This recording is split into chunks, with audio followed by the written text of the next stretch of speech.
Hello and welcome once again to Radio Prague International. I'm David Vaughan.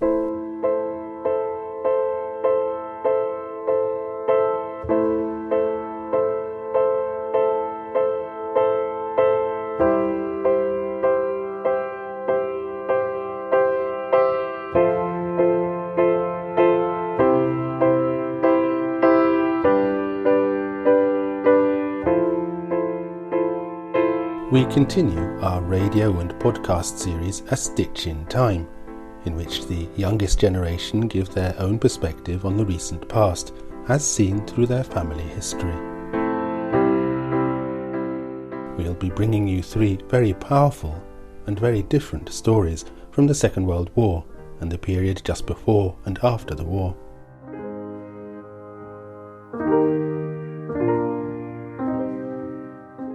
My great-great-grandfather played the vital role of a secret agent. He was pretending to be a common man in day-to-day life, but working relentlessly on his secret missions. My great-great-grandfather got caught and got sent to a concentration camp. He was a hero. I steeled my shaking hands on the controls, straining mind and body to maintain my current altitude and direction, while the celestial horde roared past my ears.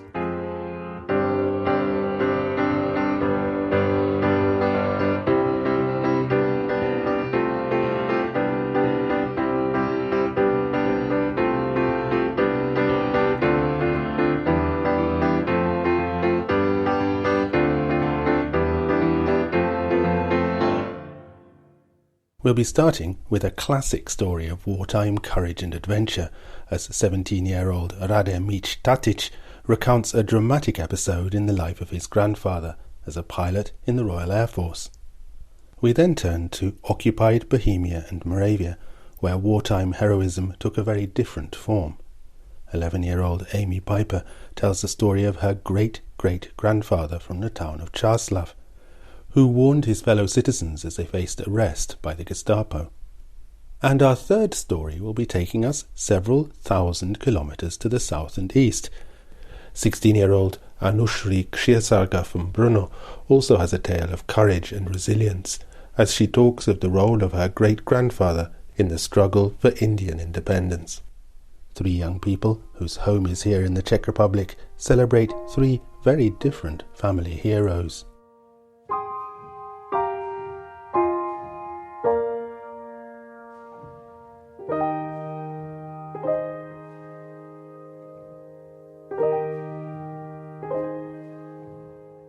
I am Rade Meech-Tatić, and I am half Canadian, half Serbian, and I've lived all my life here in Prague, Czech Republic.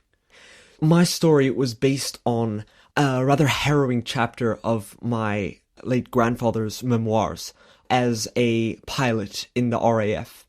He was flying a navigational exercise without instruments and without radar. Radar was disabled for the purpose of the exercise. And he had been sent up, as usual, by the commanding officer of his RAF station. And unbeknownst to him, the D-Day invasion, the airborne invasion, was starting that night. And he, as a lone pilot, became caught up in the invasion force swarming towards him.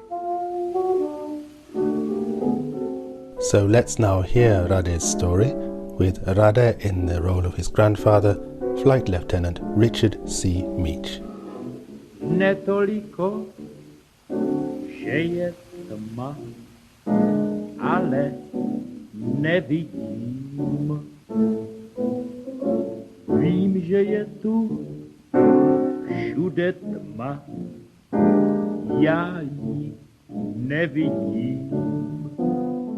On the night of June 5th, 1944, I was following a navigation exercise off the coast of Bournemouth. I was flying on instruments, finding my way by little red beacons which represented specific locations on the coast. Beyond these glimmers lay England, shrouded in the solemn shadows of the blackout. The air was oppressively still, and I was acutely aware of my solitude. The first beacon glimmered to my right. I eased the throttle towards me, pulling my craft into a gentle climb. The muffled blackness of the starless sky enveloped me like a mantle. The second beacon flickered, further away this time. Consulting my chart in the half-light of the control panel, I banked northwest. The low thud-thud of my propeller bore steadily into the vast, changeless sky. Then, so faint as to be mistaken for the glare of my taillights in the windshield, I noticed way off in the distance a flicker of bluish-white light. Rubbing my eyes, I peered out into the gloom. Another flicker. Closer this time, then a third. I stared, admittedly quite mesmerized. Then the lights spread out a little, sideways and vertically, then suddenly faster, multiplying like a kaleidoscope, and drawing me ever closer to a yawning, dazzling opening. A tingling of apprehension ran down my spine. Before I could process what was happening, the sky exploded into 100 shards of light, hurtling towards me with the speed of banished angels. And at once, they were upon me. Above me, below me, and on either side of me. I was in the eye of the storm. The screws on my compass rattled furiously with the drone of hundreds of propellers. Just beyond either wingtip, I could now see the shadowy, lumbering bulks of countless gliders and aircraft, rocketing southeast with unwavering purpose. The winds howled, shredded by our combined speed. My heart thudded in the thrum of each passing engine. I steeled my shaking hands on the controls, straining mind and body to maintain my current altitude and direction, while the celestial horde roared past my ears. Each passing taillight melded into an unceasing blur, watering my eyes beneath my visor. On my gloved wrist, the seconds quivered by anguishingly slowly. I broke through. An overwhelming silence slammed into every fiber of my being, and I sank into the cold leather seat. I was flooded with relief. Only then did the meaning of what had happened catch up with me. We all knew the invasion of France was imminent, and the more I thought about it, it seemed as though I must have been swept up in part of the airborne invasion force. Tonight was the night. I swiveled and craned my neck, gazing with awe across the channel to where those brave souls had vanished into the night. My eyes glistened with tears. "God help us," I whispered. I stared into the blackness, trembling at the weight of the moment. I began to marvel at how I'd found myself in this extraordinary situation. The secrecy surrounding the invasion of the continent was of the highest possible order. Consequently, it was conceivable that the commanding officer of my RAF station had been completely unaware that the invasion was starting that night. Or, I realized unsettlingly, he had been so advised, but had also been made aware that we could not afford to deviate from usual patterns of activity at the station. One of these situations must have existed, or I would never have been cleared to take off directly into the path of a several hundred-strong formation. My dwindling fuel gauge told me I could not afford to further contemplate the matter. I glanced at my course, hand hovering over the throttle. I scoured the starboard window for the next beacon's supposed location. My hand froze, then slowly drew away. Not the faintest glimmer disturbed the starless sky. Trapped in the swarm of lights and engines, I must have maintained my prior course for miles beyond the beacon. My heart pounded. Below me lay a vast, indistinguishable blackness of land or sea, beckoning my lonely craft into its churning depths. I was lost.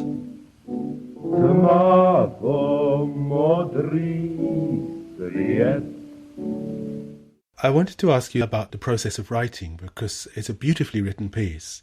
You talked about this surreal experience that you went through, this great drama of being in the air and suddenly being surrounded by other planes. You write about it very vividly, with lots of very powerful imagery, combined with what I particularly enjoyed, a precision that you obviously tried to find out exactly what it would have been like, what the compass would have looked like, what the equipment would have looked like, how the world would have looked from the plane. How on earth did you go about it? Well, I must thank my aunt for her help in this process. She let me know details such as his uniform and the way I was able to find out about specifics of the cockpit of the plane. He flew in Airspeed Oxford. My aunt directed me to a certain RAF museum where they have records of planes and uniforms that different squadrons wore, and I was able to sort of accurately pinpoint the sort of equipment and really the setting that he would have found himself in. some of the writing is very poetic. You talk about the sort of the falling angels and all sorts of things like that, which I just thought was very powerful. Thank you. Well, I just felt as though I had to the best of my ability, do it justice to my grandfather. And I felt that in his memoirs, he was quite modest about the event, and I really sort of wanted to highlight what an incredible experience it was. So. You note at the end of the text that you based what you wrote partly on his memoirs. So how did you go about rewriting a story that had already been written? Thankfully, he had left the actual climax of his time in the middle of the swarm of aircraft flying towards him. He had left that part quite sparse. So I felt as though I could embellish that a lot more. And I think perhaps the reason for that was that it was such an incredible and surreal experience that he didn't find the words to describe it. But he died before you were born, did he? I knew him when I was very young. So you were never able to talk to him about his experience? No, unfortunately not. And clearly your grandfather had a great sense of adventure. Have you inherited that? I mean, you're writing about these things so vividly. Do you want to experience this, maybe not in quite such a traumatic way, but are you an adventurer? Well, I'd like to say that I would attempt to emulate the spirit of my grandfather, but frankly, I think I don't have the courage. But, of course, it's something that I would aspire to. Rade's grandfather was from Canada and had the chance to fight for his freedom. In occupied Europe, life was much more complicated. The only ways to resist were by going into hiding and joining the resistance, or by being subversive in more subtle, everyday ways. In both cases, the dangers were immense. I'm Amy Piper.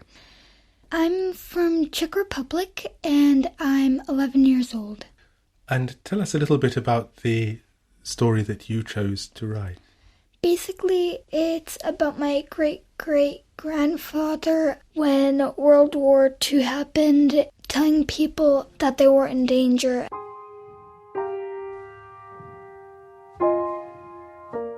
There was a town. It was a very beautiful town with a unique name, Čáslav. But something happened that changed history. You see, it was a very peaceful town. A man with the ordinary name, Ladislav Lukáš, worked at a post office. He was the head manager, and anything that went through the post office needed to be approved by him. Amy's story is divided into short sections, each one stripped of any unnecessary detail. I just like to not have too much detail because it's just, I want to have like a feeling, and I don't want to have details that just overcrowd the story. Amy gives her writing the quality of a parable. She never actually names Germany, Hitler or Czechoslovakia, but significantly she does name her great-great-grandfather and his hometown. The drama begins with Hitler coming to power in Germany. A vote for a new president was around the corner in another country, and one individual caught everybody's eye. Since the country was very poor, exhausted by a previous war, the individual promised to get people back on their feet. They accepted the offer and they decided to vote for him. Little did they know it would lead to a lot of countries being torn down. They only realized when it was too late.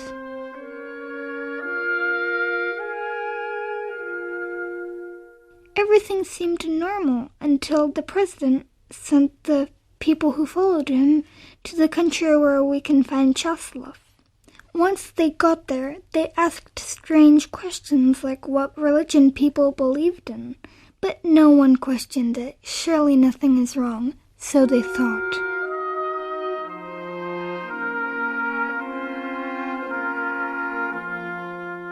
Once they found out everybody's religion and other details, they started inviting people that caught his eye to work for the president. Or should I say forced people to work for him? When this plan played out, some people caught on, including the post manager, Lukáš.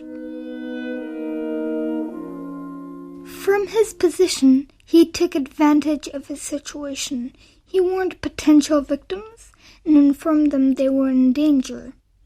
As a result, they often decided to move to a different place or go into hiding before it was too late. But someone soon found out. The traitor told on Ladislav, who was sent to a concentration camp.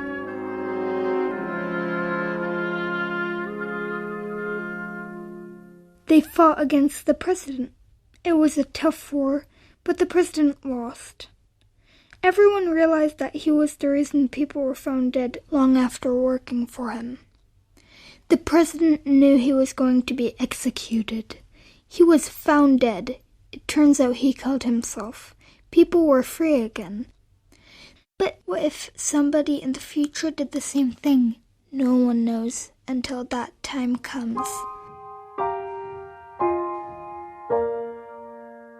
Ladislav was executed September 9th, 1943, along with other heroes in Blutzensee, Berlin.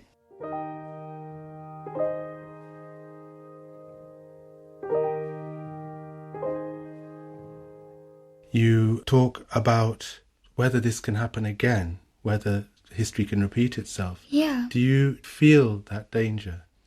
Yes, actually. Some people may believe that humanity is literally revolving backwards because humanity hasn't learned its lesson. It can happen any time.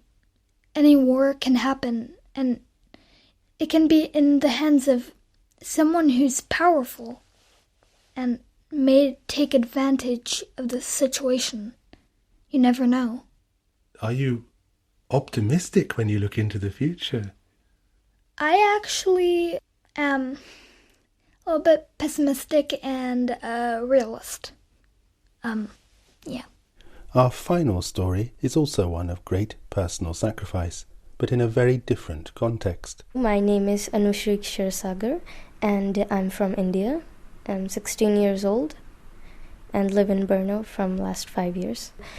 I remembered once my grandpa telling me this story where we all sat, like all we cousins sat around him and listening very patiently, and we were mesmerized when he told us this, and I could not believe this because it's a very courageous thing that my great-great-grandfather did. He sacrificed his life for our country, which is a great thing, and I'm very proud of him.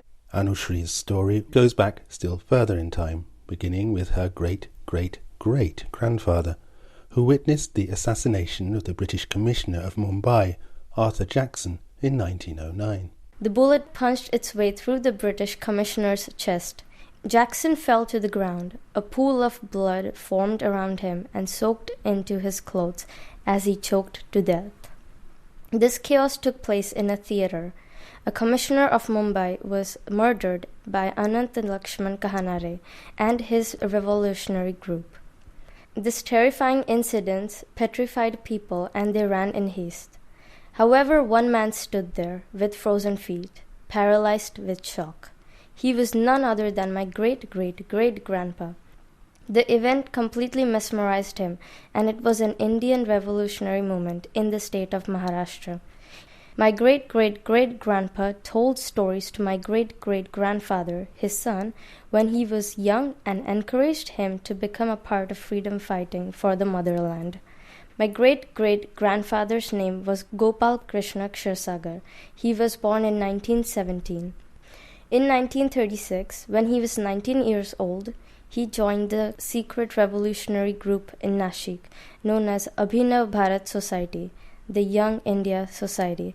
It was the Indian Independence Secret Society, created to fight for the dignity of the motherland. You write about the tension between violence and non-violence in the struggle for freedom. And was it difficult for you to understand and to embrace the idea that sometimes violence is necessary in the fight for freedom? Yes, as we know, the great leader Gandhi, he always believed in the non-violence. He did hunger strikes. But then we saw that was it that impactful? Even I mentioned in the story that it was all in control of Britishers, so it really didn't impact. So It's very important to know where to use violence and where not to. When a situation gets over its boundaries and over its limit, I think it's important to then use violence and to end it. It must be so far removed from your own experience as a teenager growing up in Brno. Mm-hmm. Can you imagine being in that situation? It's very easy for us to just imagine and say that, hey, if I was there, then, I would do that. I would just act like this and I would be the hero. But in the real life, it's very hard to do it, and to actually sacrifice and to give your life for the country and for the nation, it's not a normal and a usual thing to do. So it's very easy to imagine yourself in that position. But when you're in the situation, it's very different and difficult.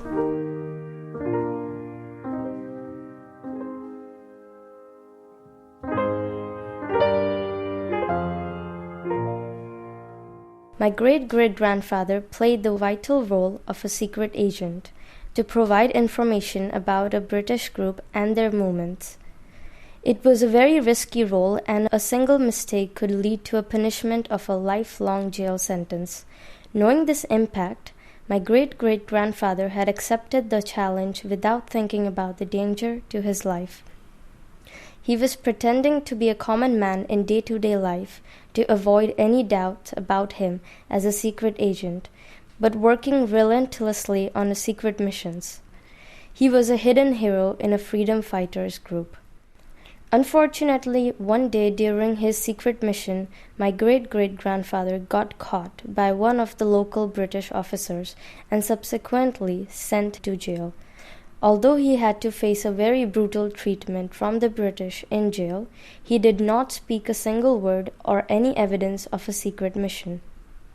After facing the court case, he was sentenced to 5 years in jail. The days of his life in jail were very tough. He was kept in a dark cell for 5 years, treated with inferior quality of food, and was not allowed to have any meetings with family or friends. He was totally isolated to avoid any connections with people and didn't even have the access to newspapers.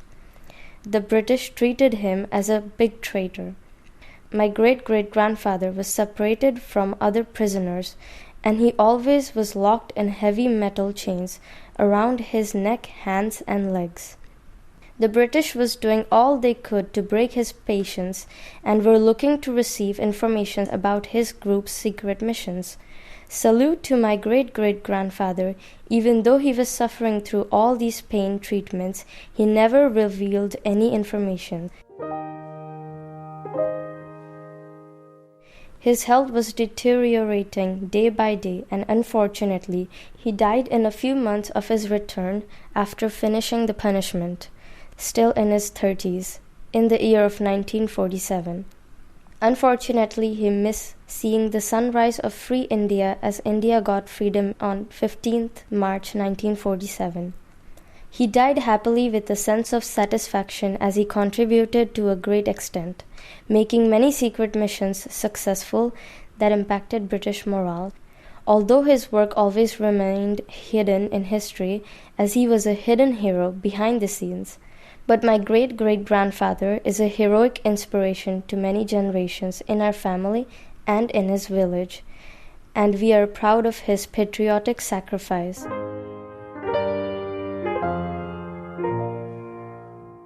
How did you go about researching for the story and finding out the details?